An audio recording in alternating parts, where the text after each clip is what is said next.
UAE से एक ऐसी खबर आई है जो वाकई चिंताजनक है।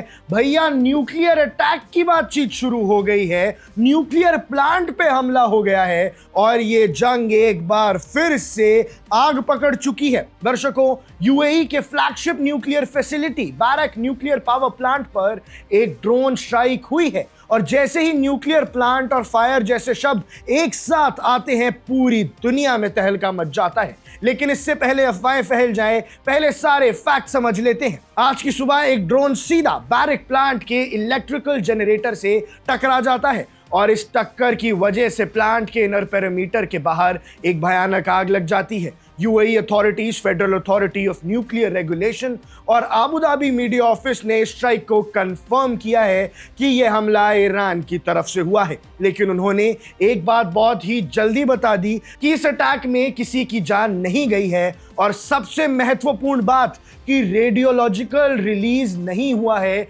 रेडिएशन लीक नहीं हुआ है और इसीलिए सब बच गए हैं। वरना दर्शकों, अगर रेडिएशन लीक हो जाता तो ये एक न्यूक्लियर अटैक ही माना जाता, क्योंकि यूएई के अंदर, दुबई और आबू धाबी के अंदर रेडिएशन लीक हो जाती और तहलका मच जाता। लोगों की ना सिर्फ जान जाती बल्कि कई नस्लें खत्म हो जाती। प्लांट के चारों रिएक्टर्स बिल्कुल नॉर्मल तरीके से चल रहे हैं, ये बात अच्छी है और इमरजेंसी टीम्स ने आग पर बहुत जल्दी काबू पा लिया। टेक्निकली प्लांट अभी सुरक्षित है, लेकिन एक पल के लिए रुकिए और सोचिए, एक एक्टिव वॉर जोन में एक न्यूक्लियर पावर प्लांट पर ड्रोन से हमला होना ये बहुत सीरियस है और इसका मतलब कि ईरान ने फिर से जंग छेड़ दी है। न्यूक्लियर प्लांट पे ड्रोन हमले का मतलब ये होता है दर्शकों कि सीधा चेतावनी दी है कि आसपास की नस्लें तक मिटा देंगे। हमारे पास अगर न्यूक्लियर बॉम्ब अभी बन के तैयार नहीं है तो क्या हुआ, आसपास जितने न्यूक्लियर प्लांट्स चल रहे हैं उन पे हमला कर देंगे। अब समझने की बात है कि बैरक न्यूक्लियर पावर प्लांट इतना इंपॉर्टेंट क्यों है। ये कोई छोटा मोटा सेटअप नहीं है। बैरक यूएई के अल दफरा रीजन में है और इसमें 4 south Korean designed APR 1400 pressurized water reactors हैं और जब ये पूरी तरह काम करता है तो इसकी कैपेसिटी लगभग 5600 मेगावाट्स है। ये अकेले पूरे यूएई की इलेक्ट्रिसिटी का एक बहुत बड़ा हिस्सा जनरेट करता है। ये पूरे अरब वर्ल्ड का पहला ऑपरेशनल न्यूक्लियर पावर स्टेशन है और पूरे गल्फ रीजन का सबसे बड़ा स्ट्रैटेजिक एनर्जी एसेट्स में से है और आज किसी ने सीधा इस पर ड्रोन दाग दिया है। अब भैया, पैटर्न वही है, एस्केलेशन है गल्फ के अंदर। हमें यह समझना होगा कि ये कोई अचानक हुई अकेली घटना नहीं है, ये यूएई के इंफ्रास्ट्रक्चर पर हो रहे कॉन्टिन्यूअस अटैक्स का एक हिस्सा है। अगर हम पीछे कुछ हफ्तों का डेटा देखें तो पिक्चर बिल्कुल क्लियर हो जाती है। ईरानियन बैरेजेस ने फुजियारा के पेट्रोलियम जोन को हिट किया था, जहां कई वर्कर्स जख्मी हुए थे और फ्यूल टैंक्स में आग लग गई थी। 8 मई को सिर्फ एक दिन में यूएई के एयर डिफेंसेस ने 2 बैलिस्टिक मिसाइल्स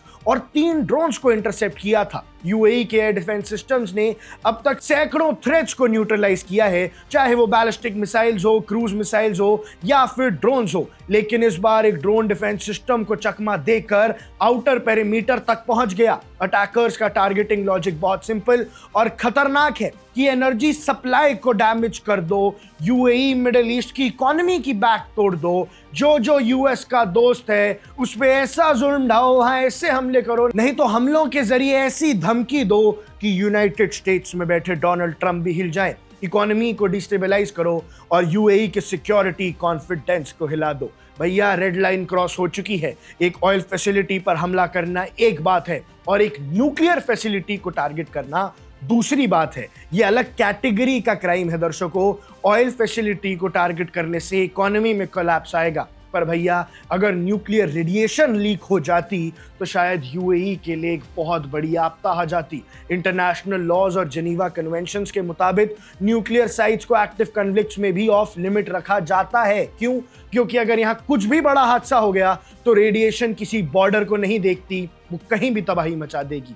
IAEI यानी इंटरनेशनल एटॉमिक एनर्जी एजेंसी पहले ही दुनिया भर में इस बात को लेकर अलार्म बजा रही है। यूक्रेन के न्यूक्लियर प्लांट्स के पास ड्रोन स्ट्राइक्स हो रहे हैं, ईरान के न्यूक्लियर साइट्स के पास अटैक्स हुए हैं और अब ये आग बैरक तक भी पहुंच गई है। हालांकि अभी तक किसी ग्रुप ने अटैक की ऑफिशियल जिम्मेदारी ली नहीं है, लेकिन रीजनल कॉन्टेक्स्ट और पिछले अटैक्स का पैटर्न बिल्कुल साफ इशारा कर रहा है कि ये ईरान ने ही किया है। हालांकि उन्होंने अब तक एक्सेप्ट नहीं किया, पर फिर भी न्यूक्लियर पावर प्लांट पे हमला कोई एक्सेप्ट करेगा भी नहीं और पता लग जाएगा पूरी दुनिया को, ट्रंप तक संदेश पहुंच जाएगा कि भैया जंग जारी है। अब यूएई ने सिचुएशन को कंटेन तो कर लिया है, रिएक्टर्स चल रहे हैं, रेडिएशन नॉर्मल है और सब कुछ कंट्रोल में दिख रहा है। ये यूएई की इमरजेंसी रिस्पॉन्सेस की तारीफ भी करनी होगी, लेकिन बड़ा सवाल वहीं खड़ा हो जाता है, किसी ने जानबूझकर एक एक्टिव वॉर जोन में न्यूक्लियर पावर प्लांट को टारगेट तो नहीं किया और वो आउटर पेरीमीटर को ब्रीच करने में कामयाब रहे। यही कोई माइनर इंसिडेंट नहीं है, ये एक नए डेंजर लाइन का क्रॉस होना है। अगर फ्यूचर में ऐसे अटैक्स इंटेंस होते हैं तो क्या हमारा सिक्योरिटी सिस्टम एक बड़ा कैटास्ट्रोफी को रोक पाएगा? आपको क्या लगता है, क्या मिडिल ईस्ट का एक कॉन्फ्लिक्ट अब आउट ऑफ कंट्रोल हो जाएगा और वो नाजुक सा सीज फायर टूटकर अब एक बार फिर से जंग शुरू हो जाएगी? जो भी आपकी राय है हमें कमेंट सेक्शन में जरूर बताइएगा। अब देख रहे हैं वन इंडिया, मैं हूं आकुश Kaushik. Subscribe to One India and never miss an update. Download the One India app now.